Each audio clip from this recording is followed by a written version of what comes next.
পাকা তালের সন্দেশ একবার হলেও তালের পাল্প দিয়ে বানিয়ে দেখুন, এতটাই মজার হয়। একবার বানিয়ে যাকে খাওয়াবেন সে বুঝতেই পারবে না কী দিয়ে সন্দেশ তৈরি করা হয়েছে। একদম নরম তুলতুলে, মুখে দিলেই মিলিয়ে যাবে।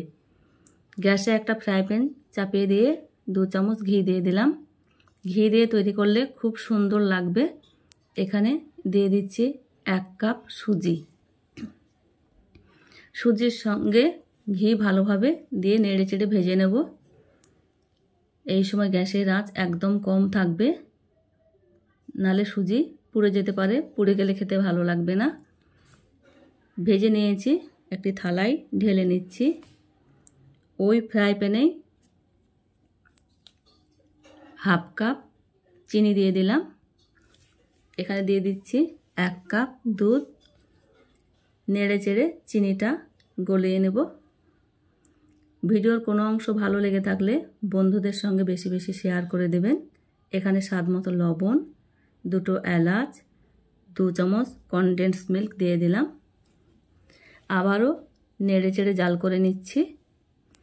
জাল করে নিয়েছি। এখানে 1 কাপ তালের পাল্প বা রস দিয়ে দিলাম। আবারও 2 মিনিট জাল করে নিয়েছি। এখানে আবারও 2 চামচ ঘি দিয়ে দিলাম। আবারও নেড়েচেড়ে ফুটিয়ে নিয়েছি। এখানে ভেজে রাখা সুজি দিয়ে দিলাম।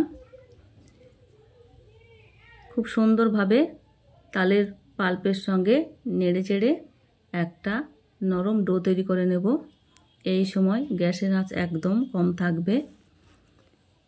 নেড়েচেড়ে দেখুন একদম শক্ত হয়ে গেছে।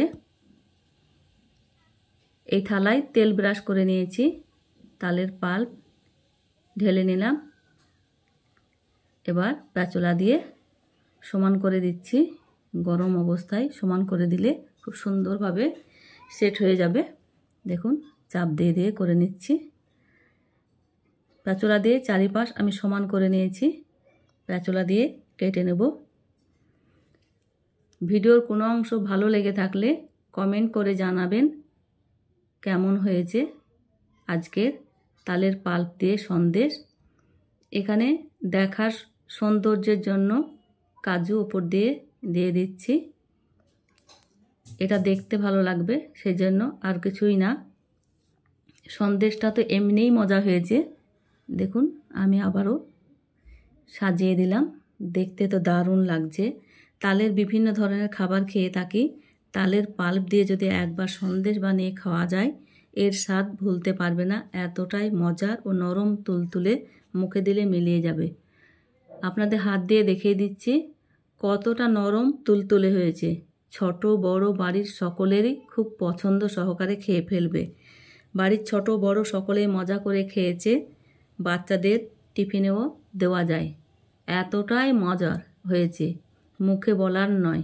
আপনারা একবার বানিয়ে দেখবেন, খেতে তো দারুণ হয়েছে। ভালো লাগলে